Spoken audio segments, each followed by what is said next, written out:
कहना चाहता हूं कि जिन भारत विरोधी और आतंकी संगठनों ने भारत माता के मस्तक पर हमला करके कई परिवारों के सिंदूर मिटाए थे, उन्हें भारतीय सेना ने ऑपरेशन सिंदूर के माध्यम से इंसाफ दिलाने का काम किया है।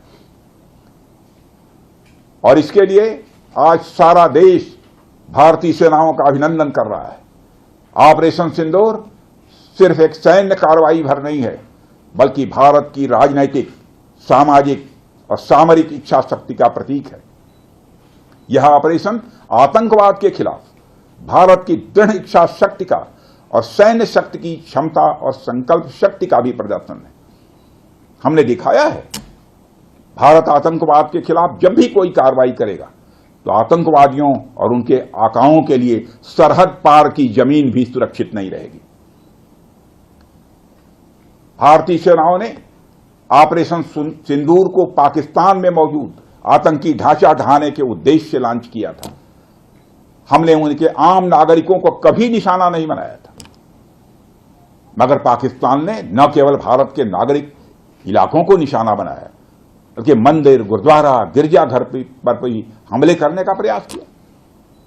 भारतीय सेना ने शौर्य और पराक्रम के साथ साथ संयम का भी परिचय देते हुए पाकिस्तान के अन्य ठिकानों पर भी प्रहार करके करारा जवाब दिया है।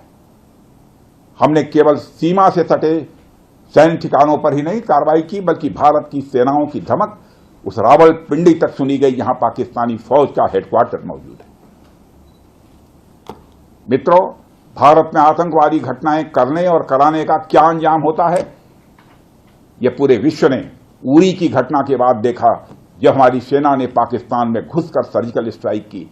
पुलवामा के बाद देखा, जब बालाकोट पर एयर स्ट्राइक की गई, और अब पहलगाम की घटना के बाद दुनिया देख रही है कि जब भारत ने पाकिस्तान के भीतर घुसकर मल्टीपल स्ट्राइक्स की हैं। आतंकवाद के खिलाफ जीरो टॉलरेंस की नीति पर चलते हुए हमारे यशस्वी प्रधानमंत्री श्री नरेंद्र मोदी ने स्पष्ट कर दिया है कि यह नया भारत है जो आतंक के खिलाफ सरहद के इस पार और उस पार दोनों तरफ प्रभावी कार्रवाई करेगा। यह हमारे प्रधानमंत्री जी ने स्पष्ट रूप से यह संदेश दे दिया। विश्व प्लस जनहितक्किದು ಜ್ಞಾನದ ಜಾಲ।